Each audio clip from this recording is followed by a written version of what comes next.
Welcome to me Seenu the traveller. ఈరోజు ఇప్పుడు మీరు చూడబోయేటువంటిది నాందేడ్లో ఉన్నటువంటి యొక్క భారతదేశంలోని అతి పెద్ద రెండవ గురుద్వార్.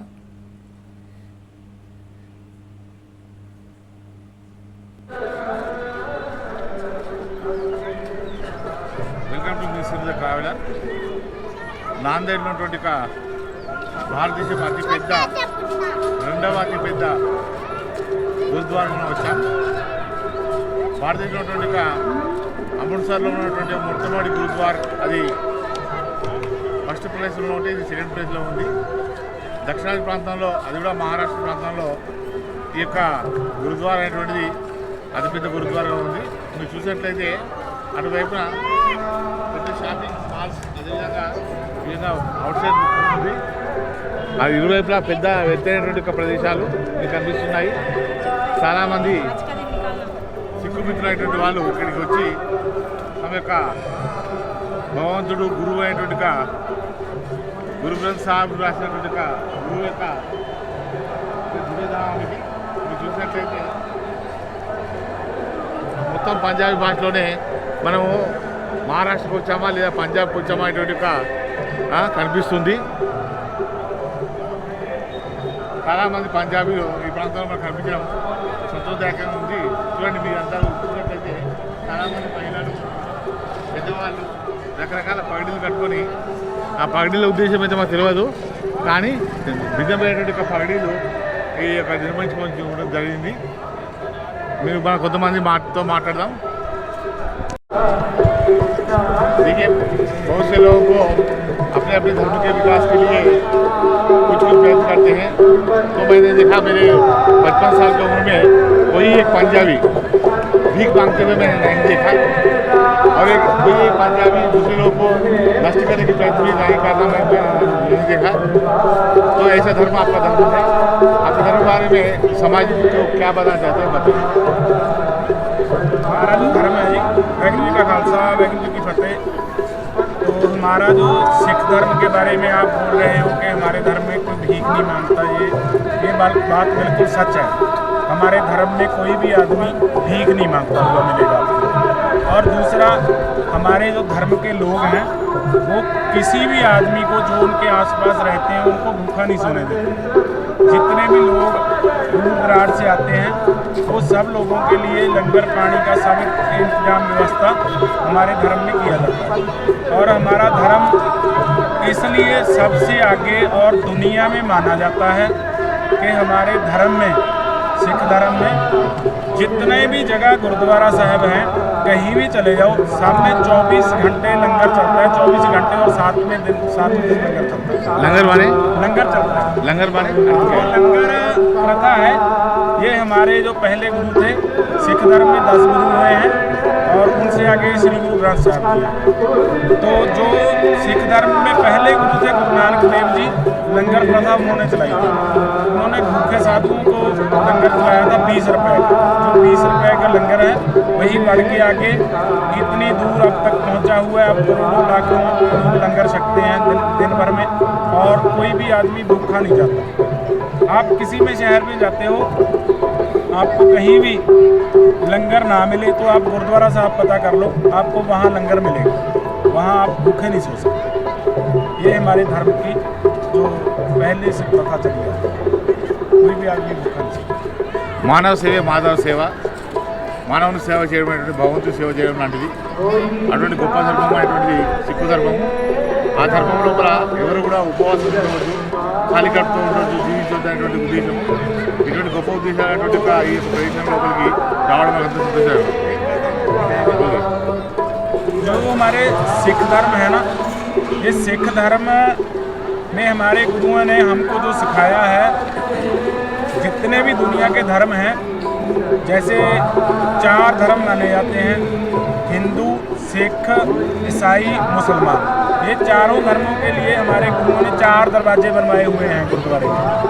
जो मेन गुरुद्वारा साहब हैं वो सब में 4 दरवाजे बनवाए हुए हैं. जैसे हरमंदिर साहब, जिसको लोग गोल्डन टेम्पल भी कह देते हैं, स्वर्ण मंदिर भी कह देते हैं, लेकिन सिख धर्म में श्री हरमंदिर साहब बोला जाता है। तो वहाँ 4 दरवाजे रखाए गए, वहाँ कोई भी हिंदू, मुसलमान, ईसाई, सिख चारों के लिए खुला है। और जो हमारे गुरु ग्रंथ साहब हैं उनमें सभी की बानी दर्ज है, जैसे भक्त हो गए तो गुरु हो गए, सबकी बानी दर्ज है। इसलिए यहाँ कोई भी आके माथा टेक सकता है, किसी को कोई मनाही नहीं।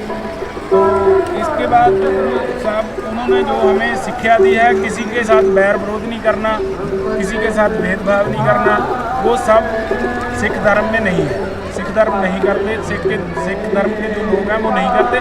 और उसके आगे की जो बात है, जैसे हमें सिखाया जाता है कि किसी पे अत्याचार हो रहा है, वो हमारे गुरुओं ने सहन नहीं किया।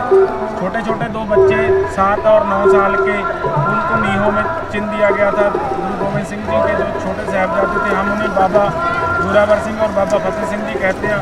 वो हमारी एक मिसाल है कि जो जुल्म हो रहा है उसके आगे कोई भी झुकना नहीं और मजलूम पे बार नहीं करना। जो मजलूम वो लोग होते हैं जिनके पास, जिनको निहत्था जहाँ बिना वजह मार देना, वो काम हमारे धर्म में नहीं है। तो इसलिए हमारे धर्म की अलग पहचान, शान, ये हमारे गुरुओं ने हमें ये सिखाया। धन्यवाद। वाहिगुरू जी का खालसा। 50% रहने वाले महिलाओं के बारे में आपका उद्देश्य क्या है? आपका धर्म में महिलाओं का स्थान क्या है? महिलाओं को हमारे धर्म में ऊंचा माना जाता है। गुरु नानक देव जी ने उनसे पहले जो जैसे भी किसी धर्म में जाति प्रथा में ये सब, उनमें महिलाओं को नहीं पूछा जाता था। तो सती प्रथा जैसी प्रथा चलती थी, उनका उन्होंने खंडन किया, विरोध किया और महिलाओं को ऊपर लेके आने की बात करी। वो गुरु नानक देव जी से हुआ। यहाँ कोई भी महिलाएं, जहाँ बच्चे बुजुर्ग सभी आ सकते हैं, किसी को कोई मनाही नहीं है। गुरु घर में सभी आ सकते हैं, इसमें किसी को कोई मनाही नहीं है।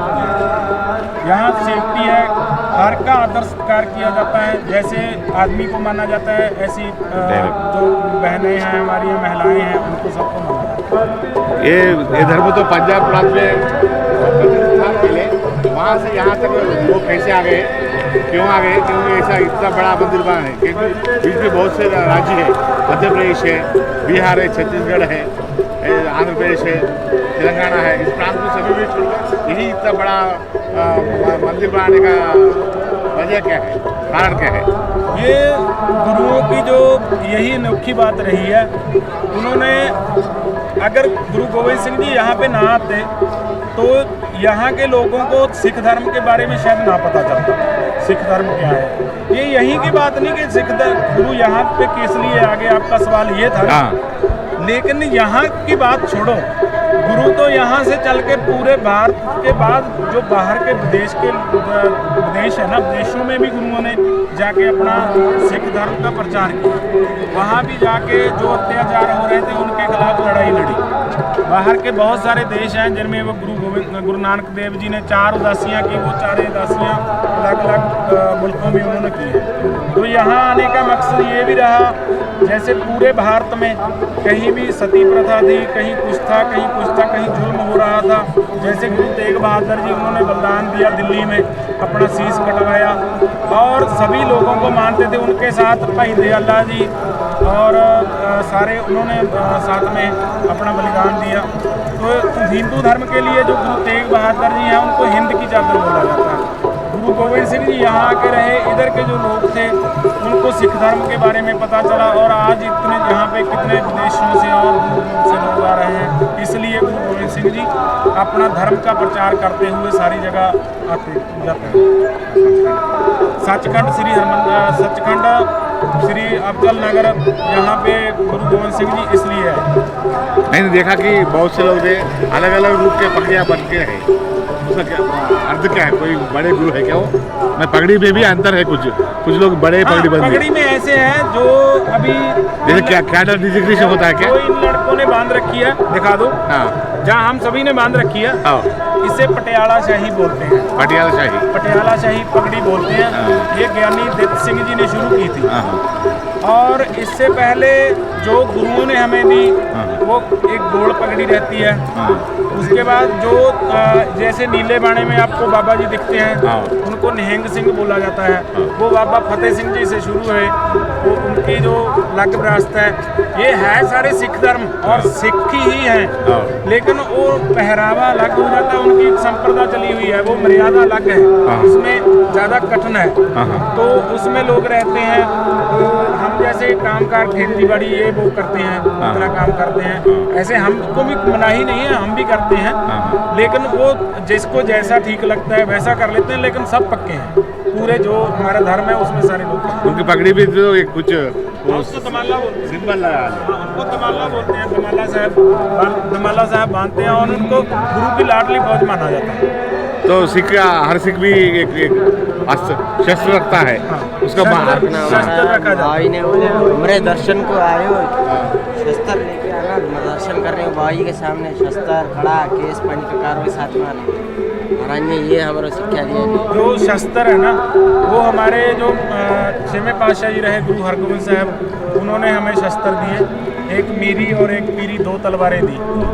एक तलवार तो हमारे धर्म की निशानी है, जैसे दूसरी हो जाती है अगर कोई जुल्म करता है, उसको जो जुल्म करता है ना, उसके ऊपर उठाने की। और ये हमारा जो निशान है, ये निशान रखा जाता है।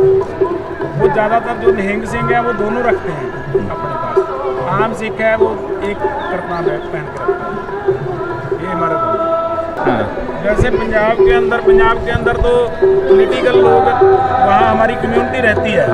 यहाँ ये भी नहीं कि हमारी कम्युनिटी की ज़रूरत है वहाँ पे, इसलिए लोग नहीं वोट वोट में खड़ रहे, तो वहाँ लोग ऐसे कामकार के लिए हमारे लोग बाहर अंदर जाते हैं, कामकार में ज़्यादा ध्यान देते हैं और नाम सिमरन भजन बंदगी में ज़्यादा ध्यान देते हैं, इसलिए ज़्यादा नहीं करते। तो पंजाब में तो हर एक जगह लीडर लोग बहुत ज़्यादा हैं, सियासतदान लोग हैं, लेकिन बढ़िया लोग हैं पंजाबी, बहुत बढ़िया है। अगर बाहर से कोई लोग जाते हैं तो हम उसको पूरा एकदम स्वागत करते हैं, पूरा बढ़िया रखते हैं, पूरा खाना दाना तो पंजाब का है वो बहुत ज़्यादा कल्चर बढ़िया है। तो हमें गुरुओं ने जो सिखाया है, कोई आदमी भूखा नहीं सोना चाहिए, भूखा सोने भी नहीं देते। एक पंजाबी होकर गर्व से सर उठाकर जीता है, धर्म के माँ को जरूर मानता है, अपने धर्म को कोई अगर हाथ भी उठे तो चुप नहीं रहता, दूसरों के धर्मों में अपना हाथ नहीं डालता, ऐसा जीवन उनका जीवन है। जो भी काम करते हैं सच्चे दिल से भी करते हैं, नेक दिल से करते हैं। हम इस दिन इधर आकर इनसे भाईयों से बात करके बहुत खुशी हुई है। जयराम जी की तेलुगु आती है किसी तेलुगु, क्योंकि हमारा तेलुगु यूट्यूब चैनल है। हाँ, आप हमें दे दीजिए अपना। हाँ दे, आप फ़ोन निकालिए। बेटे थे, ठीक है। बाबा अजीत सिंह जी, बाबा जुझार सिंह जी, वो दोनों चमकौर साहब की जंग में शहीद हो गए। उनके साथ 40 सिख थे, 40 सिख थे उनके साथ, उनको बीच में लगा के बाबा अजीत सिंह जी और जुझार सिंह जी को लगा के 10 लाख फौज थी, 10 लाख उनके खिलाफ।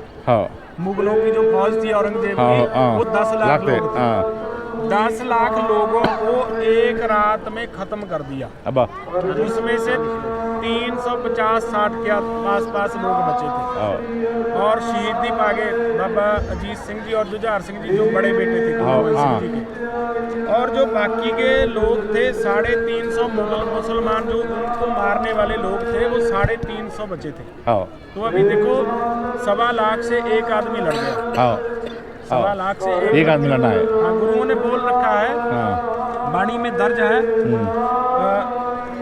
1.25 लाख से एक लड़ाऊं, 1.25 लाख से बाज तड़ाऊं, 1.25 लाख से एक लड़ाऊं, तभी गुरु गोविंद सिंह नाम कहा। तो उसके बाद जो छोटे बच्चे थे और इन गुरु गोविंद सिंह जी के माता जी थे, उनको हम दादी जी बोलते हैं, दादी माता गुजरी। तो बच्चों को हम बोलते हैं बाबा जोरावर सिंह जी, बाबा फतेह सिंह जी। तो उनको सरहंद शहर है पंजाब में, अभी उसका नाम श्री फतेहगढ़ साहब कर दिया गया। वहाँ जिंदा उनको दीवार में चिन दिया गया, दफना दिया गया, जिंदा दीवार में चिन दिया गया। दीवार में चिन दिया गया, कंध हम बोलते हैं, दीवार बॉल में चिन दिया गया। उनको काट दिया गया। हाँ, उनको पहले तस्वीरें दिए गए, 3 दिन उनको भूखा रखा गया, पकड़ के लाए नवाब वहाँ सरहंद का वजीद खान उसका नाम था, उनको पकड़ के लेके आया। पकड़ के लेके आने के बाद फिर उनको क्या हुआ, ਇੱਥੇ ਇਕੱਠੇ ਜਿਹਾ ਕਰ ਲਓ ਆਲੇ ਦੁਆਲੇ ਪਿੰਡ ਸਿੱਖ ਲੋਕ ਵੱਧਾ ਜਾਣਾ ਹੋਰ ਆਪਾਂ ਜਿਵੇਂ ਬਾਈ ਨੂੰ ਇਹਨਾਂ ਨੂੰ ਬੁਲਾ ਲਓ। ਤੇ ਜਦੋਂ ਉਹਨਾਂ ਨੂੰ ਲਿਆਂਦਾ ਗਿਆ ਨਾ सरहंद लेके आए वो, उनको तसीहे दिए गए। तसीहे देने के बाद फिर क्या हुआ, उनको बोलते थे कि आप मुसलमान बन जाओ। वो बोलते थे मुसलमान नहीं बनेंगे, हम हमारे धर्म के पक्के हैं और इसी में रहेंगे, इसी में जिएंगे, इसी में मरेंगे। हम धर्म चेंज नहीं करेंगे, हम जुल्म का टाकरा करेंगे। उन्होंने जुल्म का टाकरा किया और वहाँ फिर उनकी एक आंख निकाल दी गई, पत्थर मारे गए। హిందువులారా గమనించండి, ఒక సిక్కులో ఉన్నటువంటి ఒక గొప్ప ఆత్మవిశ్వాసం ఇదే. మేము చనిపోస్తాం కానీ మా మతాన్ని మేము మారమనేటువంటి ఆ గొప్ప ఆత్మవిశ్వాసము ఈరోజు హిందువుల్లో కలగాలి. మేము మతం మారము, మేము ఏ మతంలో అయితే జన్మించామో అదే మతానికి మేము కట్టుబడి ఉంటాము, మా రామునికి మేము కట్టుబడి ఉంటాము అనేటువంటి ఒక ఆత్మవిశ్వాసం అనేటువంటి ఆ రోజు ఆ చిన్న పిల్లల లోపల అంత చిన్న ఔరంగజేబు యొక్క దుష్టత్వానికి వారు ఏం చెప్పారంటే, మేము మా యొక్క ప్రాణాలను అర్పిస్తాం కానీ మా మతాన్ని మేము మారేటువంటి లేదు అని తప్పనిసరిగా ఘోషించినటువంటి వాళ్ళను ఆదర్శంగా తీసుకునే ఈ యొక్క ధర్మం అనేటువంటి జీవిస్తుంది. వారి ఆదర్శమైనటువంటి ఆ యొక్క ఆదర్శ భావం అనేటువంటి ఈ రోజు వరకు కూడా ఇటువంటి సోదరు లోపల మనకు కనిపిస్తుంది. ఇటువంటి భావాన్ని ప్రతి ధర్మంలో ముఖ్యంగా హిందూ ధర్మం లోపల ఇలా లోపిస్తుంది. చాలామంది క్రైస్తవులుగా ముస్లింలుగా తోటి వాళ్ళ డబ్బులకు ఆశపడో, ధనానికి ఆశపడో, లేకపోతే అధికారానికి ఆశపడో, లేకపోతే వాళ్ళ రాజకీయ ప్రయోజనాలకు ఆశపడో ధర్మాన్ని మారుతున్నారు. దయచేసి హిందువులను గమనించండి. ఈరోజు మీ అందరికీ కూడా ఇక్కడ ఉన్నటువంటి వాళ్ళంతా కూడా తరతరాలుగా సిక్కు మతాన్ని ఆశ్రయించి వాళ్ళ గురువులను ఆశ్రయించి జీవిస్తున్నారు. వారి యొక్క ధర్మాన్ని ఆదర్శంగా తీసుకుందాం. ఈరోజు మనం అందరం కూడా ఒక మంచి గుణపాఠాన్ని నేర్చుకుందాం.